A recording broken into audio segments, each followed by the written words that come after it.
নিচের কোন সংখ্যাটি ইন্টিজার তা নির্ণয় করো এবং সংখ্যাগুলোকে সংখ্যা রেখায় অঙ্কন করো। ইন্টিজার হলো বলতে পারো গণনাকারী সংখ্যা বা বাস্তব সংখ্যা, অথবা আমরা বলতে পারি গণনাকারী সংখ্যার উল্টোটা। তাহলে গণনাকারী সংখ্যা বলতে আমরা বুঝি 1, 2, 3, 4 এবং চলতেই থাকবে, এবং এর সাথে তুমি যদি শূন্য যোগ, এরপর তুমি ঋণাত্মক গণনাকারী সংখ্যাও যোগ করতে পারো, যা বাস্তব সংখ্যার উল্টোও বলতে পারো। তাহলে 1 এর অপোজিট হলো ঋণাত্মক 1, 2 এর উল্টো হলো ঋণাত্মক 2, আর 3 এর উল্টা হলো ঋণাত্মক 3, আর এভাবেই চলতে থাকবে। 5 অবশ্যই একটি পূর্ণ সংখ্যা, 0.3 অবশ্যই একটি পূর্ণ সংখ্যা নয়, এটা স্বাভাবিক বাস্তব সংখ্যাও নয়, এটি শূন্যও নয়, এটি ঋণাত্মক স্বাভাবিক বাস্তব সংখ্যাও নয়। ঋণাত্মক 2 একটি পূর্ণ সংখ্যা, ঋণাত্মক 2 একটি পূর্ণ সংখ্যা। তাহলে এই যে এখানে রয়েছে, আমি এটা উদাহরণ হিসেবেও ব্যবহার করতে পারি।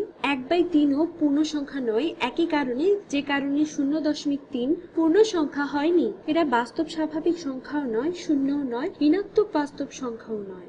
একইভাবে ঋণাত্মক 1.2 পূর্ণ সংখ্যাও নয়, বাস্তব সংখ্যাও নয়। 0 একটি ইন্টিজার, অর্থাৎ 0 একটি পূর্ণ সংখ্যায় পড়ে।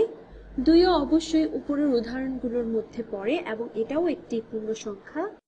9/7 ও পূর্ণ সংখ্যা নয়, এটা আসলে দুটো পূর্ণ সংখ্যার মাঝখানে পড়ে।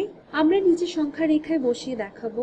4.1ও ইন্টিজার বা পূর্ণ সংখ্যা নয়, এরা বাস্তব সংখ্যাও নয়, এরা শূন্যও নয়, এরা ঋণাত্মক বাস্তব সংখ্যাও নয়, এরা গণনাকারী সংখ্যাও নয়, এবং ঋণাত্মক 3ও একটি পূর্ণ সংখ্যা, এখানে উদাহরণে দেখতে পারো।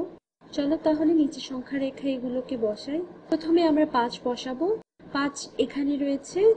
এখন 0.3 এটা রয়েছে এখানে, 0 থেকে ডান দিকে কিছুটা এখানে 0.3।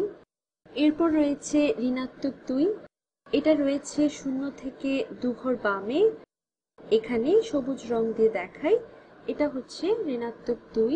তুমি 1/3 কে যদি ভাবো দশমিক অনুযায়ী, তাহলে এটা হবে 0.3333, যা 0.3 থেকে কিছুটা ডান দিকে হবে। তাহলে এখানে হলো 1/3। এরপর রয়েছে ঋণাত্মক 1.2, এটা রয়েছে 0 থেকে বামে, এটা নীল রঙে করি। এখানে রয়েছে ঋণাত্মক 1, তার থেকে কিছুটা বামে, এখানে হবে 0.2, তাহলে এটা হলো ঋণাত্মক 1.2। 0 খুব সোজা, এটা সরাসরি এখানে রয়েছে। 2ও একইভাবে সোজা, এটা ডান দিকে 2 ঘর এখানে রয়েছে। এখন 9/7 হলো একটি অপূর্ণ সংখ্যা।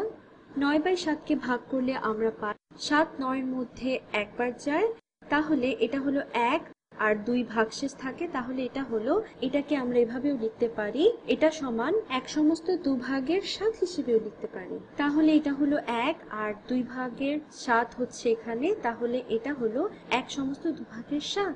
এবং 4.1 4 থেকে কিছুটা বড় হবে, তাহলে এটা এখানে বলতে পারো যে 5 থেকে 10 ঘর বামে রয়েছে। আর সবশেষে রয়েছে ঋণাত্মক 3, এটা আমরা বলতে পারি 0 থেকে 3 ঘর পিছে এখানে রয়েছে, এবং আমাদের শেষ।